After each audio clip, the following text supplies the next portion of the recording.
Hello guys, I am Nikki और आप देख रहे हैं अपना YouTube channel IQ students point. Guys, जैसा कि आपको पता है कि हमारे YouTube channel IQ students point पर आपके कोर्सेज़ के अकॉर्डिंग आपको क्लासेस प्रोवाइड की जा रही हैं। सो आप लोगों को ये भी पता है कि इस टाइम ऑनर्स की क्लासेस चल रही हैं, वो अभी ख़त्म नहीं हुई हैं। सो ऑनर्स की जो क्लासेस हैं, ऑनर्स के जो स्टूडेंट हैं पॉलिटिकल साइंस ऑनर्स के, उनके पास 3 मेन कोर सब्जेक्ट दिए गए हैं: comparative politics, international relations and public administration. So इनमें से जो 2 सब्जेक्ट हैं, public administration and comparative politics, वो हमने कंप्लीट कर लिया है। अभी जो हमारा चल रहा है वो है इंटरनेशनल रिलेशंस। इंटरनेशनल रिलेशन की 2 यूनिट्स कंप्लीट हैं। सो उसकी 3rd यूनिट है, मैं आपको इंग्लिश और हिंदी दोनों में बता देती हूँ। और आज की क्लास में आज आप लोगों को पता है कि मैं पहले सब्जेक्ट नेम लगा देती हूँ, वो नहीं लगाया, सो सॉरी, मैंने आपको बता दिया है, ठीक है। सो 3rd यूनिट है an overview of 20th century international relation history. इसको आपके 8 टॉपिक्स में डिवाइड किया गया है। 8 टॉपिक्स के अंदर आपको पढ़ना क्या है, एक बार मैं आपको बता देती हूँ। फर्स्ट यूनिट में वर्ल्ड वॉर पढ़नी है, फर्स्ट टॉपिक में वर्ल्ड वॉर है। सेकंड में बोल्शेविक रेवोल्यूशन, बोल्शेविक क्रांति जो हुई थी रशिया में, वो पढ़नी है। 3rd में फासिज्म एंड नाजिज्म पढ़ना है। 4th में सेकंड वर्ल्ड वॉर पढ़ना है।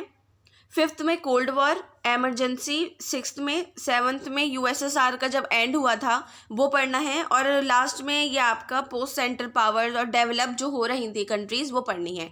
तो इसके साथ मैं आपको यहाँ बता दूँ, ये आपका जो लास्ट टॉपिक है, ये 5th से लेकर 8 तक ये आपका बिल्कुल कंबाइन है। ये आप एक साथ ही पढ़ोगे। बाकी सारे जो हैं आप यहाँ पर पीछे इसको अलग अलग, ये 4 टॉपिक जो हैं आप अलग अलग पढ़ोगे, ठीक है। सो आज की क्लास में हम वर्ल्ड वॉर फर्स्ट पढ़ेंगे और इसमें समझेंगे कि शुरुआत कब हुई थी, इसमें कौन से देश थे, क्या था क्या नहीं, ठीक है। So let's start. उससे पहले एक बार मैं आपको हिंदी में बता दूं, वरना हिंदी के जो स्टूडेंट्स हैं मुझसे शिकायत करते, मैम आपने हिंदी में नहीं बताया था। तो इसमें आप देखिए, 20वीं शताब्दी में अंतर्राष्ट्रीय संबंध के इतिहास का अवलोकन। और फर्स्ट है वर्ल्ड वॉर, सेकंड बोल्शेविक क्रांति, 3rd फासीवाद नाजीवाद, 4th second world war है। और आपका जो नेक्स्ट है वो है आपका शीत युद्ध, और तीसरी दुनिया का आपातकाल, फिर उसके बाद USSR का डूबना, और शीत युद्ध के बाद दूसरे देशों की विकास आपातकालीन शक्तियाँ। फिर अगेन मैं आपको यही बता देती हूँ, 5 से 8 तक ये एक साथ ही पढ़ाया जाएगा, बाकी के पीछे के सब्जेक्ट अलग अलग हैं। ओके, सो हम प्रथम विश्व युद्ध, फर्स्ट वर्ल्ड वॉर स्टार्ट करते हैं। So let's start. प्रथम विश्व युद्ध, फर्स्ट वर्ल्ड वॉर। देखो, फर्स्ट वर्ल्ड वॉर कहते हैं 1914 से 1918 तक चला था। और एकदम तो 1914 से स्टार्ट हो नहीं गया होगा, बहुत सारे कारण रहे होंगे, वजह रही होंगी, या फिर ऐसी कुछ सिचुएशंस बन गई होंगी जिसकी वजह से वर्ल्ड वॉर हो सका। वॉर भी नहीं, वर्ल्ड वॉर हो गया, जिसमें बहुत सारे देशों ने पार्टिसिपेट किया था और अपना अलग अलग 2 गुट बना लिए थे, अलाइड पावर्स और सेंट्रल पावर्स के नाम से। सो उसके लिए मैं आपको यहाँ बता दूँ, मित्र राष्ट्र थे अलाइड पावर्स, धुरी राष्ट्र थे सेंट्रल पावर्स। अब वो जो देश है वो मैं आपको आगे बताऊंगी। तो हुआ क्या था, ऑस्ट्रिया हंगरी जो सेंट्रल पावर के देश थे, उन्होंने सर्बिया के विरुद्ध, जो अलाइड पावर्स का देश था सर्बिया, उसके विरुद्ध 28 जुलाई 1914 को युद्ध की घोषणा कर दी थी, जिसे महायुद्ध का नाम दिया गया था। और कुछ दिनों में बहुत सारे देशों ने इसमें हस्तक्षेप किया था, पार्टिसिपेट किया था, तो इसे एक वर्ल्ड वॉर के नाम दे दिया गया था। क्योंकि बहुत सारे जब देश मिल गए हैं आपस में, तो और इधर की तरफ से उधर लड़ाई हो रही है, तो इसको वर्ल्ड वॉर का नाम दे दिया गया था। क्योंकि किसी एक या दूसरे देश के अंदर नहीं, ये बहुत सारे देशों को लेके बहुत सारे देशों में हो रही थी। उसके साथ साथ क्या था, देखिए मैं आपको बताती हूँ। अलाइड पावर्स मित्र राष्ट्र कौन से थे और सेंट्रल पावर्स धुरी राष्ट्र कौन से थे। अलाइड पावर्स में England, south Africa, France, Russia, America, Serbia, Japan, China, Portugal, Australia और इटली, ये यहाँ पर ये सारे थे, ठीक है। और सेंट्रल पावर्स में जर्मनी, ऑस्ट्रिया, हंगरी और टर्की था। और मैंने यहाँ लिखा है और उससे पहले इटली भी शामिल था। देखो यहाँ पर ये मैंने इसलिए लिखा है क्योंकि ऑस्ट्रिया, हंगरी और इटली और टर्की के बीच में एक संधि हुई थी 1914 से पहले। लेकिन उसने उस संधि में ये भी कहा था कि अगर मुझे ये सही नहीं लगी और मैं इस संधि से बाहर निकलना चाहूँगा तो मैं निकल जाऊँगा, मुझे कोई रोक टोक नहीं करेगा। तो इस चीज़ पर भी उन्होंने हस्ताक्षर किए थे। तो जैसे इटली ने देखा कि अलाइड पावर्स के पास ज़्यादा शक्ति है, तो इटली ने सेंट्रल पावर का साथ छोड़कर इटली अलाइड पावर्स के साथ आ गया। और यहाँ पर आप देख रहे हैं अमेरिका भी शामिल है, साउथ अफ्रीका है, इंग्लैंड है, जापान है, चाइना है, ये सारे जो देश थे ये सेंट्रल पावर के विरुद्ध मित्र राष्ट्र और धुरी राष्ट्र ये आपस में इन्होंने वर्ल्ड वॉर किया था। एक बार मैप में इनको समझ लेते हैं। यहाँ पर जो पिंक कलर से हुए हुए हैं वो है सेंट्रल पावर, और बुल्गारिया भी था जिसने बीच में 1915 में जब इटली ने 1915 में साथ छोड़ा था तब बुल्गारिया ने 1915 में साथ पकड़ा था किनका, सेंट्रल पावर्स का। और जो आपका ये ट्रिपल जो मित्र राष्ट्र थे सारे, ये मैंने यहाँ पर भी ये येलो कलर से हुए हुए हैं, रशिया है, सर्बिया और ये इटली, फ्रांस, ये सब कुछ, ये पोर्टुगल ये रहा। और ये जो ब्लू से हुए हुए हैं ये वो देश हैं जिन्होंने हस्तक्षेप नहीं किया था, लेकिन ये इस युद्ध में बहुत बुरी तरह से फंस गए थे। क्योंकि आप देख रहे हैं स्विट्ज़रलैंड, नीदरलैंड, डेनमार्क, ये चलो ये डेनमार्क स्वीडन तो अलग हो गए, लेकिन स्विट्ज़रलैंड और जो ये नीदरलैंड है ये सबसे ज़्यादा इस चीज़ का शिकार हुआ था। क्योंकि जब लड़ाई होती थी एटम बम फोड़े जाते थे, मिलिट्री की उससे होता था। तो अब यहाँ देख रहे हो आप बेल्जियम और फ्रांस का ये जो बॉर्डर है इटली का, इससे स्विट्ज़रलैंड और नीदरलैंड दोनों फंसते थे, क्योंकि जर्मनी और ऑस्ट्रिया और मतलब एक तरीके से धुरी राष्ट्र और मित्र राष्ट्र के बीच में था ये, इस वजह से। उसके साथ साथ यहाँ पर एक मतलब ये था कि जैसे ये बताया गया, इटली ने जब 1915 में अपने इनका साथ छोड़कर इन्होंने मित्र राष्ट्र में साथ अपना लिया था, तो उसके कुछ ही टाइम बाद मित्र राष्ट्र में से जो रशिया था उसने क्या करा, अपने आप को इस युद्ध में से निकाल लिया। क्यों निकाला था?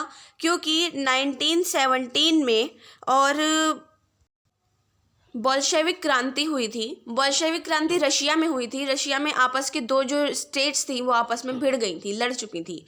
तो इस वजह से रशिया अपने अंदर ही बहुत ज़्यादा डिस्टर्ब हो चुका था। इसने अपने जो वर्ल्ड वॉर था उसमें से साथ छोड़ दिया था।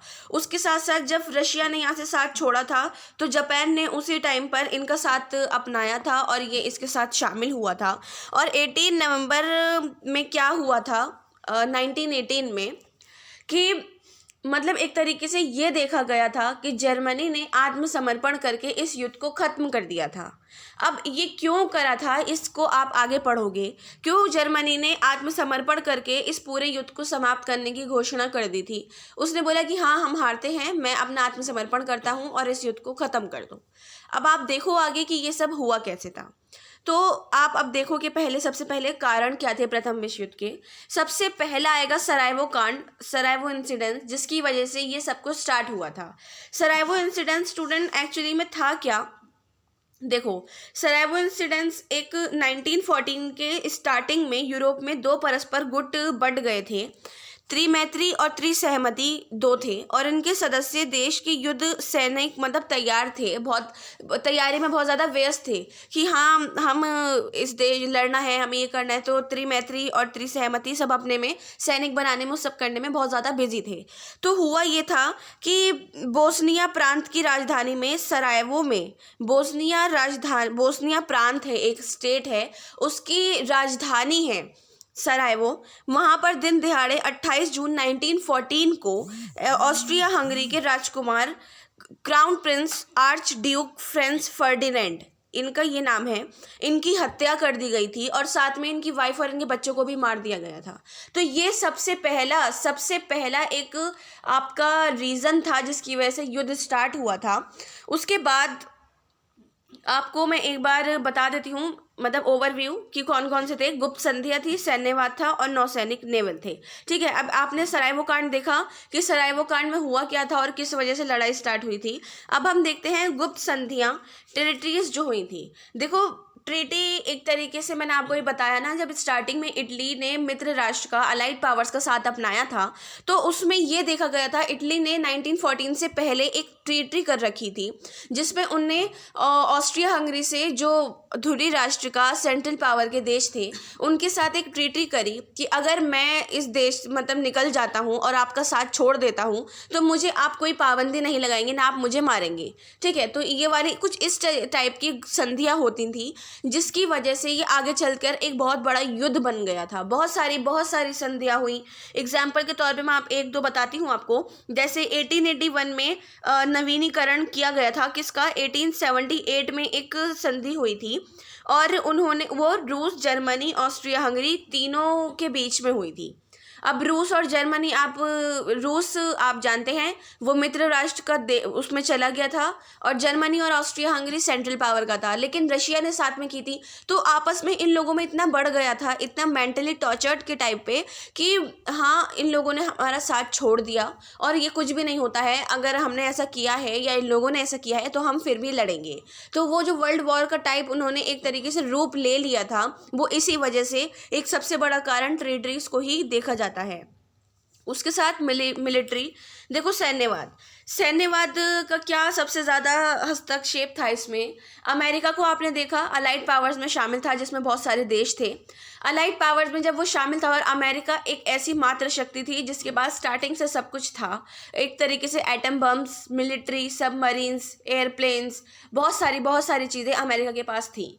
लेकिन जर्मनी, ऑस्ट्रिया हंगरी के पास भी थी, टर्की के पास भी थी, अमेरिका के मुकाबले नहीं थी। अब जब अमेरिका के मुकाबले नहीं है तो जो उसमें बाकी देश हैं, जापान है, चाइना है, बहुत सारे देश हैं, और उस टाइम पे वो ग्रुप कर रहे थे। जापान अच्छा खासा डेवलप हो चुका था उस टाइम पर भी, तो तभी वो उस इतनी पावर रखता था कि हाँ उसने अपना फर्स्ट वर्ल्ड वॉर में हस्तक्षेप किया। जापान इतना पावरफुल उस टाइम पे हो चुका था।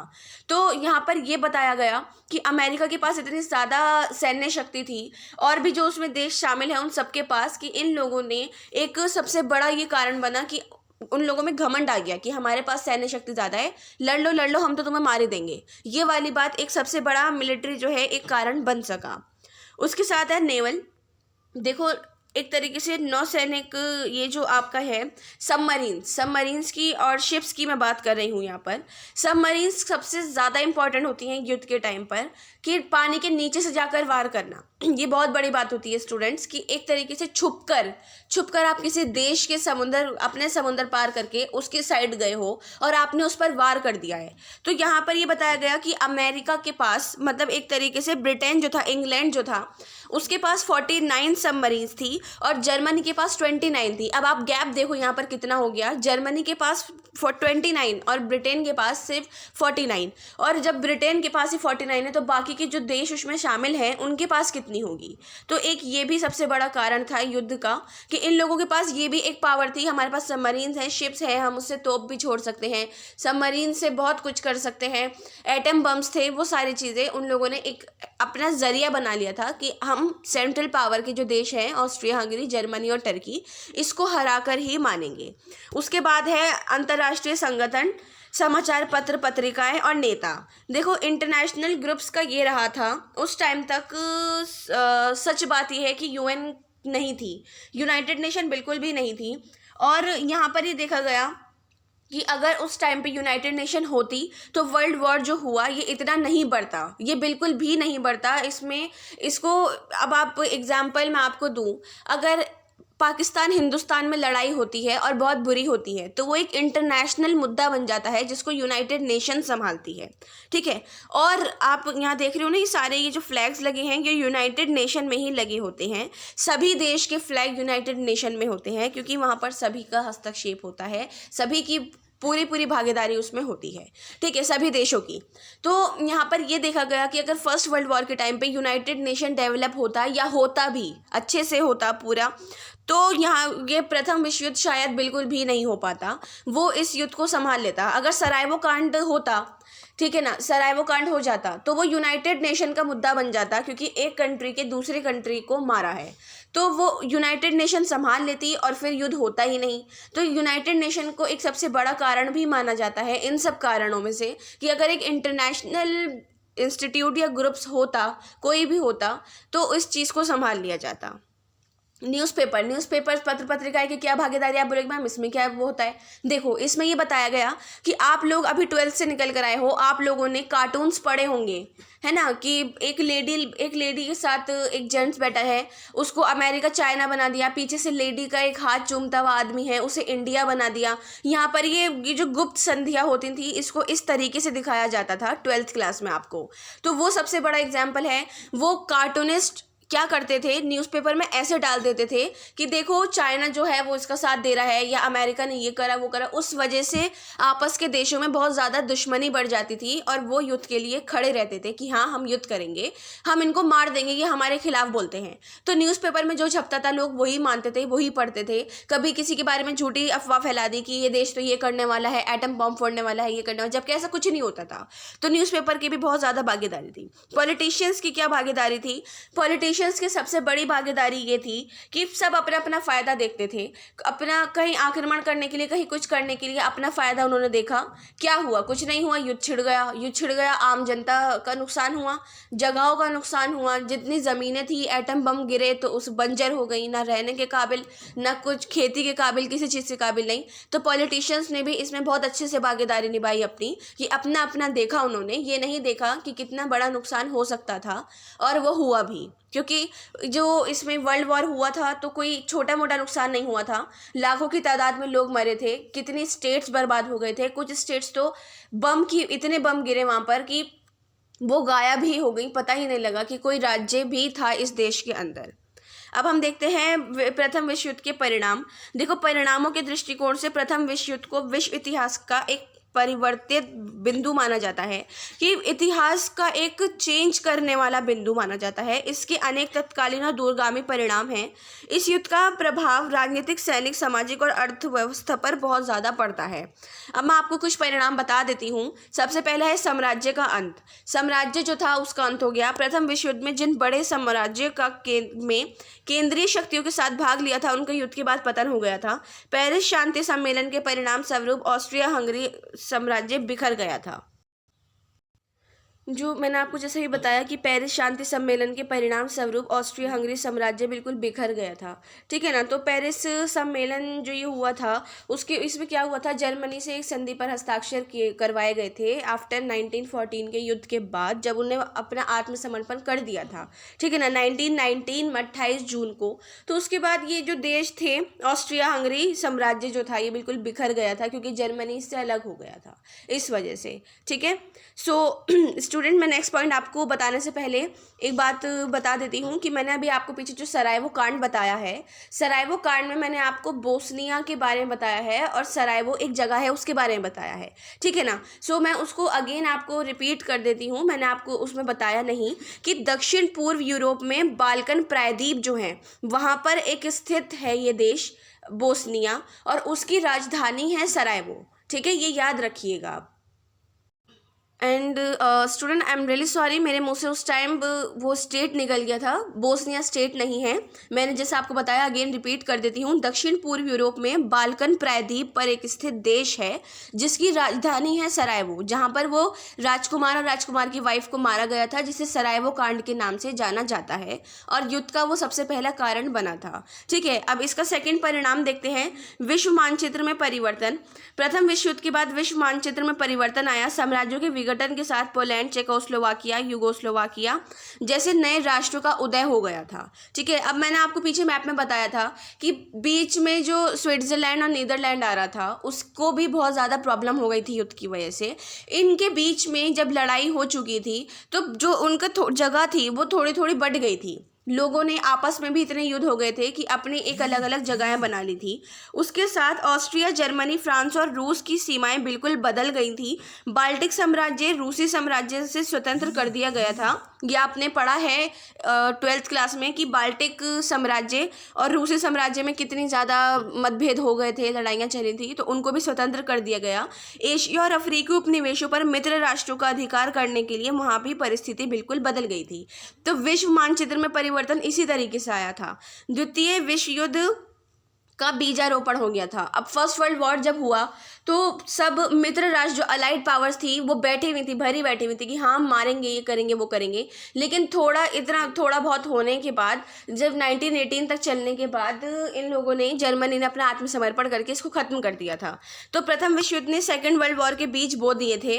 पराजित राष्ट्रों के साथ जिस प्रकार का व्यवहार किया गया था, इससे वे अपने को अपमानित समझने लगे थे। अब जैसे जैसे जो अलाइड पावर्स थी वो अपने आप में भरी बैठी हुई थी कि नहीं यार हम इतना नहीं कर पाए, हम अपनी शक्ति का यूज़ नहीं कर पाए, तो उधर सेंट्रल पावर जिन्होंने आत्मसमर्पण किया था वो भी उनको अपना मतलब एक तरीके से अपमान सा लग रहा था, बेइज्जती सी लग रही थी कि यार हमने तो कुछ किया ही नहीं, हमने ना मारा ना पीटा, बल्कि हमें और नुकसान हो गया। तो इस वजह से वो लोग भरे बैठे हुए थे कि हाँ अब लड़ाई को हम आगे बढ़ाएंगे, जिसको चल के आगे सेकेंड वर्ल्ड वॉर हुआ था। उन राष्ट्रों में उग्र राष्ट्रीयता प्रभावी बन गई और हर राष्ट्र की एक बार फिर से अपने को संगठित करने की शक्ति बढ़ने लगी और एक एक कर संधि की शर्तों को जोड़ा जाने लगा। तो उन लोगों ने, जो सेंट्रल पावर के देश थे, उन लोगों ने आपस में संधियाँ करनी शुरू करी और भी देशों से शुरू करी, जिनसे इतने टाइम तक, जब 1918 में वो ख़त्म हो गया था, तो सेकेंड वर्ल्ड वॉर के टाइम तक उन्होंने अपनी इतनी अच्छी पकड़ बना ली थी कि उनके साथ काफ़ी सारे देश सम्मिलित हो गए थे। इसे विश्व एक बार फिर बारूद के ढेर पर बैठ गया था, जिसका अंतिम परिणति सेकेंड वर्ल्ड वॉर पर ही ख़त्म हुई थी। क्योंकि जब फर्स्ट वर्ल्ड वॉर में उन लोगों को बेइज्जती फील हुई और अलाइड पावर्स को ये हुआ कि हमने अपनी पावर का सही से यूज़ नहीं किया, तो एक तरीके से वो तो फिर भी चुप हो गए थे। लेकिन सेंट्रल पावर्स को ये था कि हमने अपनी बेइज्जती भी सही, मार पिटाई भी सही, और हमें ही आत्मसमर्पण करना पड़ा। और लास्ट पॉइंट है आर्थिक संकट।